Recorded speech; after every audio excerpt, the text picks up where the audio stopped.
আসসালামু আলাইকুম, শাপলা কুকিং চ্যানেলে আপনাদের সবাইকে স্বাগতম। আজ তৈরি করে দেখাবো চালের গুঁড়ার ঝামেলা ছাড়া নরম তুলতুলে চিতই পিঠা। আর সাথে থাকবে 2 রকমের ভর্তা, শুটকি ভর্তা আর ধনেপাতা ভর্তা। এই দুটো ভর্তাও খেতে খুবই ভালো হয়। আশা করি ভিডিওটি ভালো লাগবে। তো চলুন তাহলে দেখে নেওয়া যাক কিভাবে তৈরি করা হয়। তো প্রথমে ভর্তা তৈরি করে নিব। এর জন্য প্যানে আমি শুকনো মরিচ নিয়ে নিলাম আর শুটকি নিয়ে নিলাম। আপনারা যে কোনো শুটকি নিতে পারবেন। আর দিয়ে দিলাম রসুন আর পেঁয়াজ। এখন ভালো করে নেড়েচেড়ে ভেজে নিব। তো দেখতে পাচ্ছেন ভাজা হয়েছে। এখন আমি চুলা থেকে নামিয়ে নিব। তো নামিয়ে নেওয়ার পর ওই একই প্যানে আমি পেঁয়াজ, মরিচ, রসুন আর ধনেপাতা দিয়ে দিলাম। এখন নেড়েচেড়ে ভালো করে ভেজে নিব, ধনেপাতা থেকে যাতে পানিটা ভালোভাবে শুকিয়ে আসে। তো হয়েছে, এখন নামিয়ে নিয়েছি। তো এখন প্রথমে শুটকি ভর্তাটা আমি তৈরি করে নিব। তো এই জন্য আমি শিলপাটায় নিয়ে একটু লবণ নিয়ে নিলাম। তো এখন আমি ভালো করে বেটে নিব। এই শুটকি ভর্তাটা আপনারা শুধু যে চিতই পিঠা দিয়ে খেতে পারবেন তা না, এই ভর্তা খেতে খুবই ভালো হয়। চাইলে গরম গরম ভাত দিয়েও খেতে পারবেন। তো ভালো করে আমি বেটে নিয়েছি। এখন ভালো করে উঠিয়ে নিতে হবে। উঠিয়ে নেওয়ার পর এই একই পাটায় আমি ধনেপাতা ভর্তাটা তৈরি করে নিব। পাটা ধুতে হবে না। তো এখন আমি ধনেপাতাটা নিয়ে নিলাম। নেওয়ার পর স্বাদমতো লবণ নিয়ে এখন ভালো করে বেটে নিব। তো বেটে নিলে আমার 2টা ভর্তা রেডি হয়ে যাবে। তো দেখতে পাচ্ছেন ভর্তা ভালো করে আমি বেটে নিয়েছি। আর এই ধনেপাতা ভর্তাটা খেতে খুবই ভালো হয়।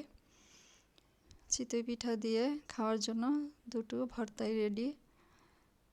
তো এখন চলে যাব পিঠা তৈরি করতে। তো চিতই পিঠা তৈরির জন্য এখানে আমি 1 কাপ সিদ্ধ চাল নিয়েছি। আপনারা চাইলে পিঠা তৈরি করার আতপ চালও নিতে পারবেন। আর এখানে আমি 1/2 কাপ পোলাওর চাল নিয়েছি। তো 2টো চাল মিলিয়ে পিঠা তৈরি করতে পারেন, আবার শুধু আতপ চাল দিয়েও পিঠা তৈরি করতে পারেন। তো ভিডিওর সুবিধার জন্য আগে থেকে আমি 1.5 কাপ চাল পানিতে ভিজিয়ে রেখেছিলাম সারা রাত। চাল যত ভিজিয়ে রাখা যাবে পিঠা ততটাই ভালো হবে। তো পানি ঝরিয়ে ব্লেন্ডারের জগে আমি চাল নিয়েছি অর্ধেক। আপনারা চাইলে সম্পূর্ণ চাল ব্লেন্ড করতে পারেন। তো আমি 2 বারে ব্লেন্ড করব। এর জন্য আমি অর্ধেক চাল নিয়েছি। আর এখানে স্বাদমতো লবণ দিয়ে দিচ্ছি। আর দিয়ে দিচ্ছি বেকিং সোডা। যেহেতু আমি 2 বারে ব্লেন্ড করব এর জন্য অর্ধেক দিলাম। 1/2 চা চামচ পরিমাণ দিয়ে দিলাম। আর দিচ্ছি হালকা কুসুম গরম পানি। এখানে আমি 1/2 কাপ পরিমাণ পানি দিয়ে প্রথমে ব্লেন্ড করব। এরপর আবারও একটু দিয়ে ব্লেন্ড করব। থেমে থেমে ব্লেন্ড করতে হবে, একদম স্মুথ করে। তো ভালো করে আমি ব্লেন্ড করে নিয়েছি, দেখতে পাচ্ছেন।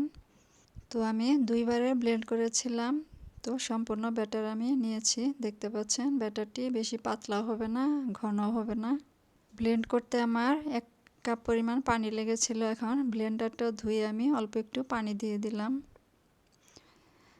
তো এখন ভালো করে এভাবে নেড়েচেড়ে মিশিয়ে নিতে হবে। আর যতবার পিঠা ভাজবেন তার আগে ভালো করে এভাবে নেড়েচেড়ে তারপর ব্যাটার কড়াইয়ে দিয়ে দিবেন।